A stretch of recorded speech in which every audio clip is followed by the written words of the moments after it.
So today I want to talk to you about bones, and I'm very lucky because I'm with Melanie, who is a chiropractor and a medical herbalist, and she's going to help us sort ourselves out if we're worried at all about our bones. But before we do, Melanie, what on earth is a chiropractor? There's osteopaths, bone people, there's chiropractors, there are physiotherapists. What is it that you do? Chiropractors, osteopaths, physiotherapists, we're all treating the same things: musculoskeletal disorders. Chiropractors treat using manipulation, but we all vary in our own approaches. The aim is to get the patient better at the end of the day. As a medical herbalist, I'm treating all conditions using herbs and nutrition to aim to get the patients to maximum function and back to normal as fast as possible without covering up the symptoms. Okay, well, that sounds very worthy, and I'm going to ask you some very unworthy things because it's quite personal to me. I had to be measured about 3 or 4 years ago, and I was shocked to learn that I was no longer 5'6", but I was 5'4". Then I've talked to other people of a similar age, and they've lost height, and it's a big shock. Why? Why is this happening? Yes, everybody shrinks with age, unfortunately, Sharon. It's quite normal to lose around about 3/4 to an inch as we get older. This is due to disc degeneration, bone degeneration. Our discs lose height in between our vertebrae as we age, and there is no cure for that loss of that 3/4 to an inch.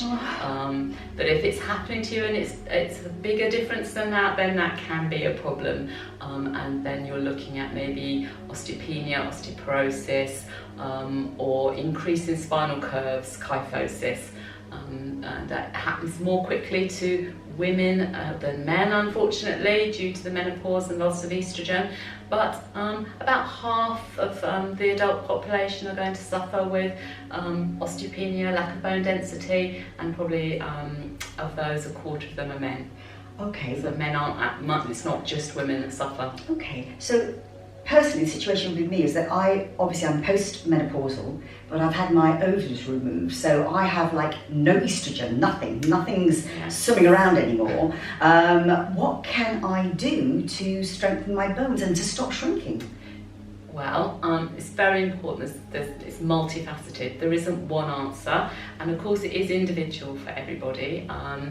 Diet plays a large part. We have to keep up our calcium, magnesium, vitamin D. They're all key ingredients in keeping bone density good, but also exercise is very important. We have to have weight bearing, heel strike exercise as we call it, but also there are other things like smoking, drinking. They will very adversely affect our bone density in the long term. I've got one burning question, Yeah. because I don't know when it happened, but I was told that certainly when I was young, drink milk. It's good for your health, good for your bones, good for everything, good for your teeth. Yes. And then I was told milk's only good if you're 5. What is this a myth? What is this about? Yes, should I drink milk there's now? a lot of controversy about milk, which has increased over the years. Milk does provide a good source of calcium, but the trouble is with milk, it is linked with various other diseases, heart disease, and increased risk of some cancers too. And the calcium in milk is not necessarily the most absorbed format. So it would be better really to have a mainly plant-based source of calcium, but it is quite hard to get enough. Some of the best forms of calcium are in dark leaf green vegetables, some seeds, but supplementation probably particularly for women over the age of 50, is a good idea. Okay, so what supplement should I be taking? By the way, I don't smoke, but I do love a drink. Okay, just say, what supplement should I be taking right now? Probably, it's variable for everyone, and probably should be always done in consultation with your healthcare practitioner, because it does depend on what other drugs you're on and what other health issues you have, especially if you have a high risk of cardiovascular disease. But calcium with magnesium, vitamin D, those are the main nutrients that you will need to keep your bones strong. But really we start losing calcium and body mass from the age of 30, 35. So if you leave it till the age of 50, 55, you know, you're shutting that door after the horse is bolted. We need to be looking at a much younger age and looking at our diet from the early 30s. Okay, but for a lot of us watching, perhaps the horse has bolted. So what can we do? What can we do? If you're worried, you know, measure your height regularly and keep an eye on that. Women of menopausal age should be taking calcium with the magnesium, vitamin D. See your healthcare practitioner, talk about dosages with them. But generally, regular exercise is also really very important. Anything where you've got weight bearing, an hour a day walking is what we should be doing. Good solid brisk walking. 7 days a week? Well, the research says 7 is best. You can get away with 5, but really 7 days a week is better than 5 to keep your bones dense. And you should be walking at a fairly brisk pace so that it's difficult to talk, but you couldn't sing. Okay. Yeah. So when you mentioned sort of like heel striking exercises so that you can actually make sure you're building muscles, I can understand that working here. Yes. What do I do? Do I have to punch? What do I do about building up my bones in my arms? That will do. Heel strike exercises work through your whole body. It does. The impact will reverberate through. Yes.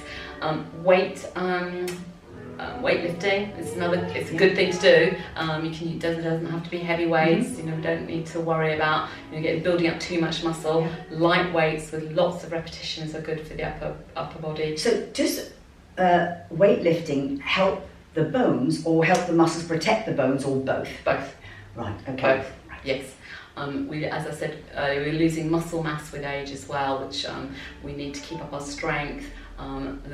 Keeping the muscle stronger pulls on the bones, helps the bones itself, but literally carrying the weight through the bone increases bone density over a period of time. Okay. So one last thing that I need to talk about is I sit down for a living. I sit down at a desk staring at a computer screen and I'm writing for hours on end. I try to get up every hour, move around, make a cup of tea, go to the loo, all those things. Yes. I try to do those exercises, but I find it very, very difficult. I think I'm building up a bigger problem for myself because I'm sitting there and then I know I'm getting tired. Yes. What should Especially I if you're looking at a screen all the time. Yep. So what's the advice for many of the people like me who are doing this and a lot younger than me as well? Yes, it's a big problem, and I see more and more patients who have recurrent back and neck problems because they sit down all day. You do have to get up and move. You do need to counteract that with exercise when you're not working, not in the office. You need to do some form of exercise which will keep your spine stronger, keep your core stronger. Your core, your stomach, back, legs will act like scaffolding for your body and help support you and keep you upright in the long term. But you do need to get up and walk around. There is an app you can have on your phone called Stand Up. It goes off whenever you set it, so every hour to remind you. It's a really good thing. Okay. Stand up, walk around your desk, sit down again. Anything to keep you moving that little bit extra all the time helps. And of course, positioning of your desk and chair, getting it all correct is vital. What about one of those desks where you actually stand up? Yes. Is that good? That is very good, Because yes. I found if I stand up for a long time, then my back hurts. So I do, Yes. There's no one cure-all to solve everything. If you have a stand-up desk, again, you still need to move. Standing still for too long isn't great. But it's also good to have a box you can put your foot on so you can raise one foot up regularly. That helps ease the pressure on your back. Yes. Okay, so I have one final question, which is probably the daftest question of all, but sometimes there actually is a response to that.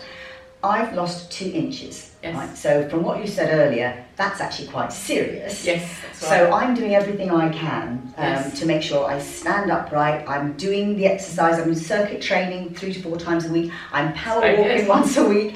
I am lifting weights, light weights, because actually I physically can't lift heavy weights. Yes. And I think my diet is pretty healthy apart from the gin and tonics. But can I be stretched? I know there are clinics that stretch people that have ankylosing spondylitis, for example. Yes. Can I be stretched? Can I gain a centimetre? Can you gain a centimetre? I think it'd be very difficult to gain a centimetre, I'm afraid. If you had started off with very tight musculature and that was part of your problem, then stretching you out and having deep tissue massage may make enough difference to your posture. If you did enough strength exercises so that your core was stronger and you actually helped increase those, reduce those A to P curves so you're more upright, yes, you can increase it maybe a little bit, but you won't regain the disc height, and you won't, if you've got degeneration in the bone, you won't regain it. Okay, so for many of us, it's about stopping now, all the bad habits, doing all the things that can promote better bone health and also get the muscles going. Absolutely. Right, let's go. Thank you so much, Thank you, Melanie. Sharon.